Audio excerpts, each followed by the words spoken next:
बिस्मिल्लाहिर्रहमानिर्रहीम। नाज़रीन, आज की वीडियो में हम आपको 7 जवान बहनों और कुत्ते के किस्से के बारे में बताएंगे, इसलिए वीडियो को आखिर तक लाजमन देखिएगा। बहुत ही पुराने जमाने का किस्सा है कि मुल्क ईरान में कालीन का कोई सौदागर रहता था। उसकी 7 बेटियां थी। बेटा कोई नहीं था, उसकी बीवी मर चुकी थी। उसने दूसरी शादी इसलिए नहीं की थी कि सौतेली माँ न जाने बच्चियों के साथ कैसा सलूक करेगी। सौदागर अपनी बच्चियों के साथ एक बहुत बड़ी हवेली में रहता था। उनका एक और साथी भी था और वो था एक कुत्ता जिसका नाम जन्नादा था। जन्नादा सबसे छोटी बहन आयशा का लाडला था। उसने उसे पाल पोस कर बड़ा किया। आयशा उसे खाना खिलाती, उसको पिलाती और नहलाती और उसके साथ खेलती थी। वो जन्नादा से इस तरह बातें करती थी जैसे वो किसी इंसान से बात कर रही हो। जन्नादा असल में कुत्ता नहीं था, बल्कि वो एक जिन था और जिन भी खुश मिजाज और इंसानों से मोहब्बत करने वाला था। बस दिल बहलाने के लिए वो कुत्ते की शक्ल में सौदागर के घर में रहने लगा था। सौदागर हर रोज सुबह सवेरे बाजार जाकर अपनी दुकान खोलता, कालीन बाहर निकालता और सजा कर रख देता। दोपहर को खाना खाने के लिए घर आता था और फिर दुकान पर चला जाता और शाम तक दुकान पर ही मसरूफ रहता था। उसकी जिंदगी इसी तरीके से गुजर रही थी। एक रोज दुकान से वापसी पर वो मस्जिद के सामने से गुजर रहा था कि उसे एक आवाज सुनाई दी। ऐ मुसलमानों, खुदा को याद करो, सिर्फ वही भरोसे के काबिल है। ऐ गुनाहगारों, खुदा सब कुछ देखता है, उसी की तारीफ करो। याद रखो कि हज करना हर मालदार मुसलमान पर फर्ज है। आप में से जो भी खुदा का घर देखना चाहता है, रसूल अल्लाह सल्लल्लाहु अलैहि वसल्लम के रोजे की जियारत करना चाहता है, उसको इत्तला दी जाती है कि हाथियों का काफिला इस महीने की 5 तारीख को रवाना होगा। सौदागर ने ये मनादी सुनी तो उसके दिल में ये तमन्ना पैदा हुई कि वो भी हज के लिए जाएगा। उसने पक्का इरादा कर लिया कि वो इस साल मक्के जरूर जाएगा और खुदा के घर में हाजिरी जरूर देगा। वो जल्दी जल्दी घर पहुंचा और बेटियों से कहा कि मेरी प्यारी बेटियों, तुम देख रही हो कि मेरे बाल सफेद हो चुके हैं, लेकिन मैंने अभी तक हज का फर्ज अदा नहीं किया और ना ही रसूल मकबूल हजरत मोहम्मद मुस्तफा सल्लल्लाहु अलैहि वसल्लम का रोजा मुबारक देखा है। इस साल मैं ये फर्ज जरूर पूरा करूंगा, लेकिन मेरी बच्चियों, अगर मैं हज पर गया तो मुझे तुम्हारी फिक्र लगी रहेगी। मेरे पीछे तुम्हारी देखभाल करने के लिए कौन रहेगा? ये सुनकर उसकी बेटियां उदास होने के बजाय खुश हुईं और बड़ी लड़की कहने लगी, अब्बा जान, आप जरूर तशरीफ ले जाएं और हमारी फिक्र न करें, जन्नादा हमारी हिफाजत करेगा। आयशा ने भी बाप को तसल्ली दी। लड़कियों ने खुशी खुशी बाप का सामान बांधा और खाने पीने की चीजें पकाकर उसके साथ रख दी। कुछ चीजें कच्ची भी बांध दी ताकि बाप को लंबे सफर में किसी किस्म की तकलीफ का सामना न हो। उस जमाने में ईरान से मक्के जाने और वापस आने में 1 साल लग जाता था। सौदागर ने अपनी बेटियों के लिए साल भर के खाने पीने का सामान घर में डाल दिया। जरूरत की हर चीज खरीद कर दे दी ताकि लड़कियों को किसी किस्म की तंगी न हो। फिर उसने उन्हें नसीहत करते हुए कहा, घर से बाहर कदम नहीं रखना, कोई भी आए दरवाजा हरगिज नहीं खोलना। जब तक आप नहीं आएंगे हम दरवाजा नहीं खोलेंगे। लड़कियों ने अपने बाप से वादा किया। सौदागर ने बेटियों को गले लगाकर उनको प्यार किया और फिर उन्हें खुदा के हवाले करके हज पर रवाना हुआ। उसे यकीन था कि जन्नादा की मौजूदगी में घर के अंदर दाखिल होने की कोई भी जुर्रत नहीं करेगा। लड़कियों ने दरवाजे को अच्छी तरह बंद किया और हवेली में आराम से रहने लगी। जन्नादा उनके साथ था। वो सारा दिन सहन में उनके साथ खेलता था और रात को आयशा के पास सो जाता। कई हफ्ते इसी तरह गुजर गए। एक दिन दरवाजे पर जोर जोर से 3 बार दस्तक हुई। फिर एक औरत की आवाज आई, दरवाजा खोलो। सातों बहनें दरवाजे के पास जमा हो गईं और पूछा कि कौन है आप? बाहर खड़ी औरत बड़ी नरमी से बोली, प्यारी भांजियों, मैं तुम्हारी खाला हूँ, तुम्हारी अम्मी की सगी बहन। आयशा ने फौरन कहा, मेरे ख्याल से आपको गलत फहमी हुई है बड़ी बी, हमारी तो कोई खाला नहीं। हमारी अम्मी जान हमारे अब्बा जान की तरह अपने माँ बाप की अकलौती बेटी हैं, इसलिए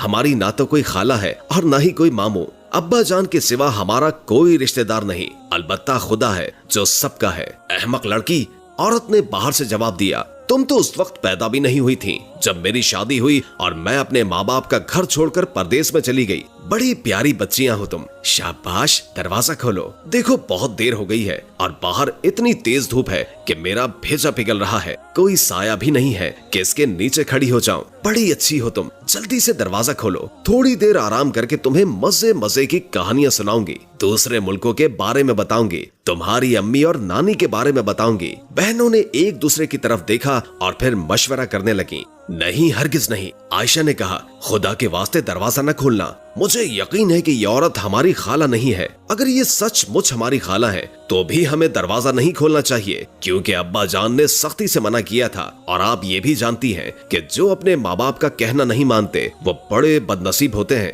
जन्नादा पास ही खड़ा था, वो एकदम भौंकने लगा। यानी मैं जन्नादा हूँ, आप सबका रखवाला हूँ, जो कोई भी आपको नुकसान पहुँचाएगा मैं उसकी बोटियां कर दूंगा। कुत्ते की आवाज सुनकर नकली खाला वहाँ से खिसकती हुई बोली, कितनी गंदी बू आ रही है इस कुत्ते से। जन्नादा जिन था, इसलिए वो बुढ़िया की आवाज से ही समझ गया कि वो कौन है। असल में वो चुड़ैल थी। जन्नादा को मालूम था कि वो बच्चियों को खाने के लिए आई है, और चुड़ैल भी ये जानती थी कि जब तक ये जिन बच्चियों की निगरानी कर रहा है वो उन्हें नहीं खा सकती, क्योंकि कुत्ते जिन भूतों और चुड़ैलों के जानी दुश्मन होते हैं। सारी रात चुड़ैल घर के इर्द गिर्द मंडलाती रही। रात के वक्त वो अपनी असली शक्ल में घूम रही थी। लंबे लंबे तेज दांत, बाल ऐसे कि जैसे सांप कुंडली मारे बैठा हो। वो जोर जोर से चीख रही थी, इस घर में 7 छोटी छोटी लड़कियां हैं, कल मैं इन सबको चट कर जाऊंगी। कुत्ता सारी रात भौंकता रहा। मैं भी जन्नादा हूँ, इन बच्चियों का रखवाला हूँ, इनका तू बाल भी बीका नहीं कर सकती।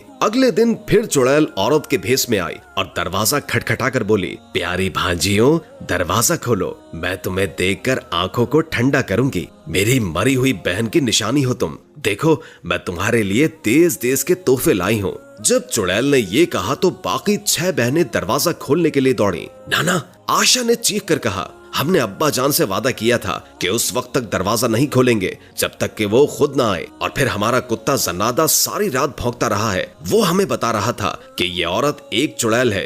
आयशा ने अपनी बहनों को बहुत मना किया, उनको बहुत रोका, लेकिन बहनों ने गुस्से से उसे परे धकेल लिया और बुरा भला कहने लगी, तुम तो बेवकूफ हो, तुम और तुम्हारा कुत्ता दोनों। हमारी खाला आई है और हम दरवाजा न खोलें? वाह, फर्ज करो वो सचमुच की खाला नहीं है तो क्या फर्क पड़ेगा? ऐसी नरम दिल बुढ़िया हमारा क्या बिगाड़ सकती है? वो हमारे लिए तोहफे लेकर आई है, वो हमें मजे मजे की कहानियां सुनाएगी। आयशा फिर भी न मानी और बहनों का रास्ता रोक कर बोली, नहीं नहीं, मैं दरवाजा नहीं खोलने दूंगी। लेकिन बहनों ने कुछ भी परवाह नहीं की और 2-3 थप्पड़ मारकर उसे परे धकेल दिया और फिर दरवाजे की चौखट खोल दी। खालाजान तशरीफ लाइए। मगर रास्ते में जन्नादा खड़ा था। वो गुस्से के मारे जोर जोर से भौंक रहा था। वो चुड़ैल उसके डर से आगे न बढ़ी और वहीं खड़े खड़े हाथ फैलाकर बोली, बेटी, इस कुत्ते की बदबू से तो दिमाग उड़ता जा रहा है। जब तक इसे जान से नहीं मार दूंगी मैं अंदर नहीं आऊंगी। बड़ी बहनों ने उसी वक्त कुत्ते को पकड़ा और गला घोंटकर मार डाला। आयशा बेचारी बहुत रोई, बहुत चिल्लाई, बहुत मना किया, लेकिन बहनों ने एक भी न सुनी।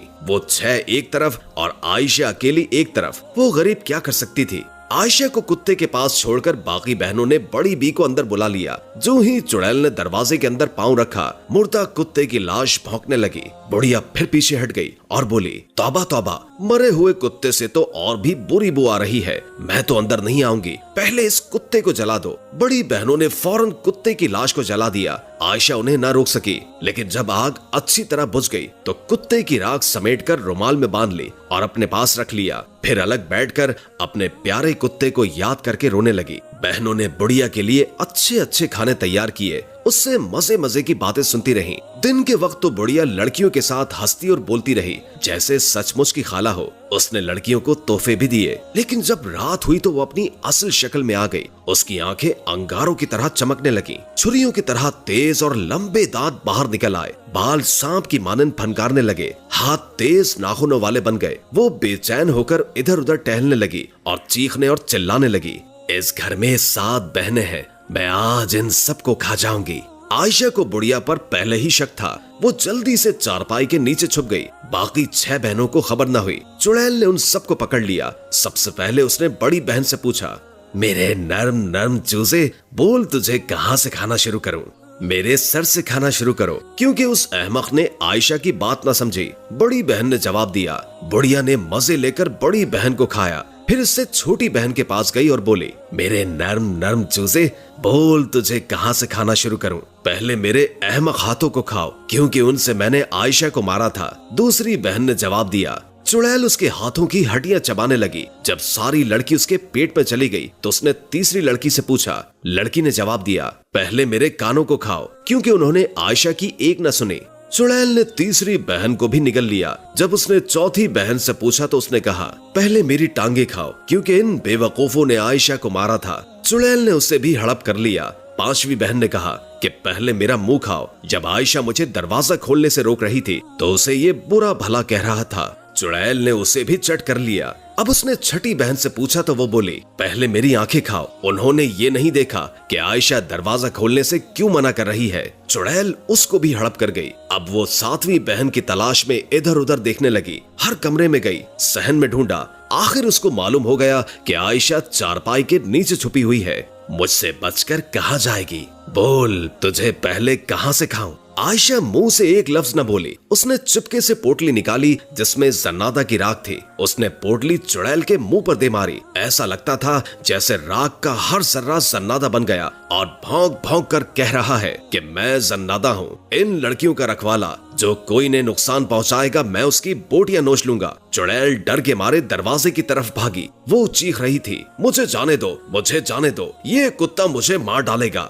लेकिन कुत्ते की राख भौंके जा रही थी। मैं जन्नादा हूँ, मैं जन्नादा हूँ। इन आवाजों ने चुड़ैल के जिस्म में आग लगा दी और वो तड़प तड़प कर मर गई। आयशा चारपाई के नीचे से निकल आई और घर का दरवाजा बंद करके ताला लगा लिया। फिर ये ताला उसने उस दिन खोला जब उसके अब्बा जान हज से वापस आए थे। उम्मीद है कि आज की वीडियो आपको अच्छी लगी होगी। अगर वीडियो अच्छी लगी हो तो लाइक करके हमारे चैनल को सब्सक्राइब कर दें और कमेंट बॉक्स में कमेंट करके अपनी आरा से भी आगाह करें और बेल आइकॉन को क्लिक कर दें ताकि हमारी नई आने वाली वीडियोस का आपको पता चलता रहे। अगर जिंदगी रही तो एक और वीडियो के साथ इंशाअल्लाह हाजिर होंगे। अभी हमें इजाजत दीजिए। अल्लाह हाफिज।